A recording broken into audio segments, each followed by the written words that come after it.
Microsoft एक्सेलमध्ये cashbook. मित्रांनो, तुम्हाला जर कॅशचा हिशोब ठेवावा लागत असेल आणि त्यासाठी तुम्ही काही टेम्पलेट्स शोधत असाल तर आता तुम्ही स्वतः टेम्पलेट बनवू शकता. हा व्हिडिओ बघा आणि या प्रकारचं एक कॅशबुक तुम्ही बनवू शकता. कॅशबुक बनवून त्याची समरी देखील या ठिकाणी तुम्हाला ऑटोमॅटिकली काढता येईल. नमस्कार मित्रांनो, मी आहे सिद्धांत आणि आपण बघत आहात एक्सेल डेस्क मराठी, ज्यामध्ये एक्सेलच्या टिप्स, ट्रिक्स, फॉर्म्युले आणि रिपोर्टच्या ट्रिक्स तुम्हाला शिकायला मिळतील. चॅनलला सबस्क्राईब करा आणि बेल आयकॉन प्रेस करा, म्हणजे नवीन व्हिडिओचे नोटिफिकेशन मिळतील. व्हिडिओ आवडलं तर नक्की लाईक करा, तुमच्या मित्रांसोबत शेअर करा. तर चला बघूया आता आपण कसं बनवायचं या प्रकारचं कॅशबुक. सिंपल कॅशबुक बनवलं आहे, कुणीही बनवू शकतं. फॉर्म्युले काही जास्त नाही, फक्त 2 फॉर्म्युलांचा उपयोग केला आहे.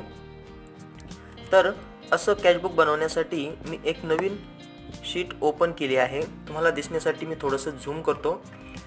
आता शीट 1 मध्ये आपण कॅशबुकचा रजिस्टर मेंटेन करणार आहोत. या शीटला तुम्ही तसं नाव देऊ शकता, कॅश रजिस्टर. तुम्हाला जे नाव द्यायचं ते तुम्ही त्यावरती डबल क्लिक करून किंवा राईट क्लिक करून रिनेम करून ते नाव एडिट करू शकता. त्यानंतर सुरुवातीला तुमच्या कंपनीचं नाव टाकू शकता. त्याखाली कॅशबुक किंवा तुम्हाला जे नाव द्यायचं आहे तुमच्या फाईलला ते तुम्ही देऊ शकता. त्यानंतर आता आपण हेडिंग्स क्रिएट करूयात. सुरुवातीला डेट, पर्टिक्युलर, काही रेफरन्स नंबर असेल, ट्रान्झॅक्शन नंबर असेल तो टाकू शकता. नंतर रिसिप्ट अमाऊंट, पेमेंट अमाऊंट आणि शेवटी रिमार्क. तुम्हाला काही बँकेचे डिटेल्स वगैरे टाकायचे असतील तर पुढे चेक नंबर किंवा बँकेचं नाव असं तुम्ही कॉलम्स वाढवू शकता. नंतर ह्या हेडिंग्सला सिलेक्ट करून त्यांना अगोदर बोल्ड करूया. कंट्रोल B प्रेस करा किंवा या ठिकाणच्या बोर्ड ऑप्शनवरती क्लिक करा. नंतर त्यांना सेंटर करण्यासाठी अलाइनमेंटमध्ये सेंटर अलाइनमेंट करा. नंतर सिलेक्ट केलेले हेडिंग्सला शिफ्ट आणि पेज डाऊनने आणखी सेल्स सिलेक्ट करा आणि या सिलेक्ट झालेल्या सेलला बॉर्डर्स करून घ्या. या ठिकाणी बॉर्डर्स आहेत, ऑल बॉर्डर्सवरती क्लिक करा आणि हेडिंग्सला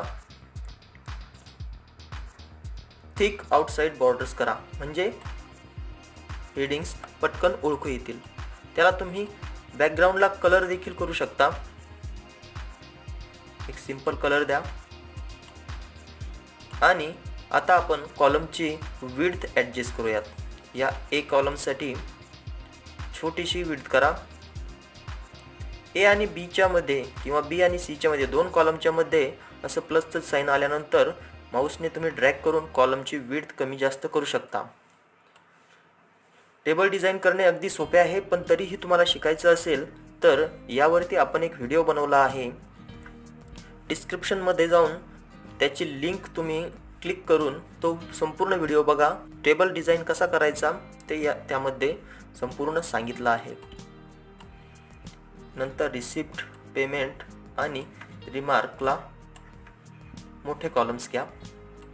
आपल्याला या ठिकाणी बॅलन्सचा एक कॉलम ॲड करायचा आहे. तर जी वरती क्लिक करून राईट क्लिक केल्यानंतर इन्सर्ट केलं तर एक कॉलम या ठिकाणी इन्सर्ट होईल. येथे बॅलन्स म्हणून आपण एक सिंपल ॲड करूया. तर अशा प्रकारे आपलं कॅशबुकचा फॉर्मॅट रेडी झाला आहे. आता आपण यामध्ये एंट्री करू शकतो. सुरुवातीला ओपनिंग बॅलन्स टाकायला बिलकुल विसरू नका, त्याशिवाय तुमची कॅश ही टॅली होणार नाही. सपोज तुमच्याकडे 50,000 ओपनिंग बॅलन्स आहे. रिमार्क तुम्ही काही टाकू शकता किंवा ब्लँक सोडू शकता. त्यानंतर आणखी एक ट्रान्झॅक्शन करूया. परचेस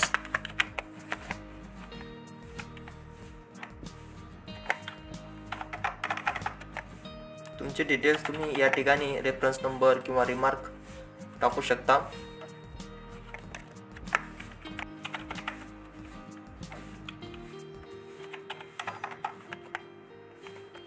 तर अशा प्रकारे आपण 3 एंट्रीज केल्यात. तर आपल्याला बॅलन्स मॅनेज करण्यासाठी एक सिंपल फॉर्म्युला द्यायचा आहे. येथे is equal to receipt minus payment असा फॉर्म्युला द्या. नंतर दुसऱ्या सेलमध्ये इज इक्वल टू टाईप करून नंतर जो ओपनिंग बॅलन्स आहे म्हणजे प्रिव्हियस बॅलन्स त्या सेलवरती क्लिक करा, प्लसचं साइन प्रेस करा आणि रिसिप्टवरती क्लिक करा. त्यामधून पेमेंट मायनस करा आणि सिंपल एंटर करा. म्हणजे काय होईल, जो आपला ओपनिंग बॅलन्स आहे त्यामध्ये रिसिप्ट ॲड होईल आणि पेमेंट मायनस होईल. तुम्ही जसे जसे ट्रान्झॅक्शन कराल तसा तसा बॅलन्स ऑटोमॅटिक ॲडजस्ट होत जाईल. आता हा सेकंड नंबरचा जो फॉर्म्युला आहे त्याला सिंपल कॉपी करा आणि शेवटपर्यंत पेस्ट करा. जास्त सेल घेऊन पेस्ट करा. अशा प्रकारे तुमचा बॅलन्स आता ॲडजस्ट होत जाईल. 50,000 वजा 20,000 राहिले 30,000 अधिक 15,000 झाले 45,000. आता आपल्याला यांना कॉमा स्टाईलमध्ये करायचं आहे म्हणून तिन्ही कॉलम सिलेक्ट करा आणि या ठिकाणी कॉमा स्टाईल सिलेक्ट करा. हे डेसिमल जर डिक्रीज करायचे असतील तर डिक्रीज डेसिमलवरती क्लिक करा, इन्क्रीज करायचे असतील तर इन्क्रीज डेसिमलवरती क्लिक करा. आता हा रेफरन्स नंबर आपल्याला सेंटरला घ्यायचं, सेंटर अलाइन करा. ही डेट देखील सेंटर अलाइन केली तर छान वाटेल. कंपनीचं नाव आणि कॅश बुक लेफ्टलाच राहू द्या. तर अशा प्रकारे टेबल डिझाईन आणि फॉर्मॅटिंग संपूर्ण कंप्लीट झालं आहे. तर यामध्ये तुम्ही नेक्स्ट एंट्री करत करत हा क्युम्युलेटिव्ह बॅलन्स म्हणतो याला आपण, तो ऑटोमॅटिकली ॲडजस्ट होत जाईल आणि तुम्हाला ॲक्च्युअल कॅश बॅलन्स या ठिकाणी शो करेल. एकदम सोपं आहे. यामध्ये काही असं विशेष फॉर्म्युला नाही, कुणीही बनवू शकतं. तर आता आपण नेक्स्ट शीटमध्ये समरी बनवूया.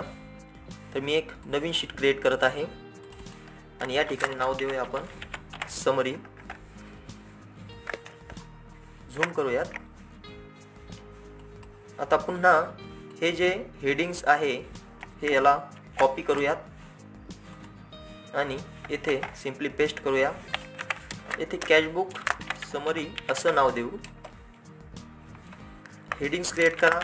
Date, total receipt, total payment आणि बॅलन्स. आपल्याला एवढ्याच हेडिंग्सची गरज आहे.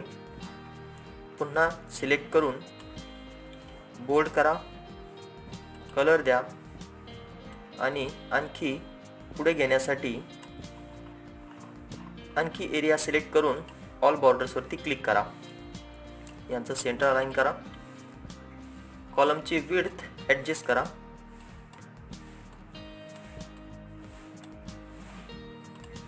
आता या ठिकाणी आपण डेट टाकूया. आपले सुरुवात आहे कॅशबुकची 1/12/2020 पासून.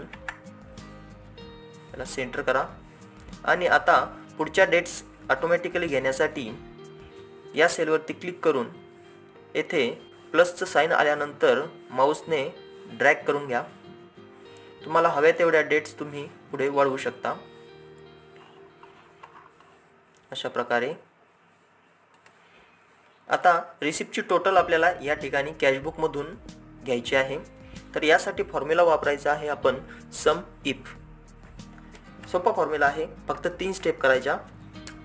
इज इक्वल टू टाईप करा, सम इफ टाईप करून ब्रॅकेट ओपन करा. आता सुरुवातीला दिलंय रेंज, या ठिकाणी हायलाइट्स दिसत आहेत. तर या स्टेपने आपल्याला जायचं आहे. सम इफ वरती संपूर्ण व्हिडिओ आपण बनवला आहे, त्याची ही लिंक डिस्क्रिप्शनमध्ये आहे. तुम्ही स्टेप बाय स्टेप शिकू शकता. रेंज आपल्याला द्यायची आहे डेटची. आपण डेटा हा डेटनुसार शोधणार आहोत. तर मेन जो डाटा आहे तिथून डेटचा जो पूर्ण कॉलम आहे बी कॉलम त्याला क्लिक करा आणि कॉमा प्रेस करा. कॉमा प्रेस केल्यानंतर फॉर्म्युलाचे हायलाइट्स इथेही दिसत आहेत. आता आपल्याला सांगतंय क्रायटेरिया द्या, तर क्रायटेरियासाठी पुन्हा समरीमध्ये यायचं आणि इथे क्रायटेरिया आहे आपला ही डेट, म्हणजे त्या रेंजमधून या क्रायटेरियाचा रिपोर्ट आपल्याला येथे शो करायचा आहे। क्रायटेरिया क्लिक केल्यानंतर सिंपल कॉमा प्रेस करा। आता सम रेंज कॅश रजिस्टरमध्ये जाऊन जी रिसिप्ट आहे, रिसिप्टचा पूर्ण कॉलम आपल्याला क्लिक करायचा आहे, कारण आपल्याला रिसिप्ट सम पाहिजे आहे। हा फॉर्म्युला आता कंप्लीट झाला आहे। येथेच ब्रॅकेट क्लोज करा आणि एंटर करा। तर 3 स्टेपमध्ये आपण हा फॉर्म्युला घेऊन येथे रिसिप्टची टोटल घेतली आहे। याच प्रकारे पेमेंटचे देखील आपण सम घेऊ शकतो। इज इक्वल टू टाईप करून सम इफ आणि ब्रॅकेटमध्ये सुरुवातीला रेंज, मग डेटची रेंज, नंतर कॉमा, क्रायटेरिया, डेटचा क्रायटेरिया, पुन्हा कॉमा आणि सम रेंज, पेमेंटची रेंज। सिंपल क्लोज करून एंटर करा। आता इथे पेमेंट 1 तारखेला 0 आहे, त्यामुळे इथे 0 आला आहे। हा दोन्ही फॉर्म्युला कॉपी करण्या अगोदर आपण इथे एक फॉर्म्युला अप्लाय करूया। Is equal to receipt minus payment आणि सेकंड नंबरला इज इक्वल टू जो ओपनिंग बॅलन्स आहे तो प्लस रिसिप्ट मायनस पेमेंट। जो क्युम्युलेटिव्हसाठी फॉर्म्युला वापरला होता तोच या ठिकाणी आहे। हा शेवटपर्यंत कॉपी पेस्ट करून घ्या आणि हे दोन्ही फॉर्म्युले शेवटपर्यंत कॉपी पेस्ट करा। तर अशा प्रकारे यांना कॉमा स्टाईल करून घ्या। तर बघा, तिकडे जे डिटेल्स होते ते या ठिकाणी ऑटोमॅटिकली शो करत आहे। आता तुम्ही 2 तारखेला आणखी काही सेल्स केला आणि या ठिकाणी 10,000 पुन्हा एंट्री केली, तर आपल्याकडचा बॅलन्स 55,000 झाला आहे आणि सेल हा 25,000 झाला आहे। तर हे बघा, इथे 25,000 सेल कॅल्क्युलेट झाला आणि बॅलन्स हा 55,000 ऑटोमॅटिकली शो झाला।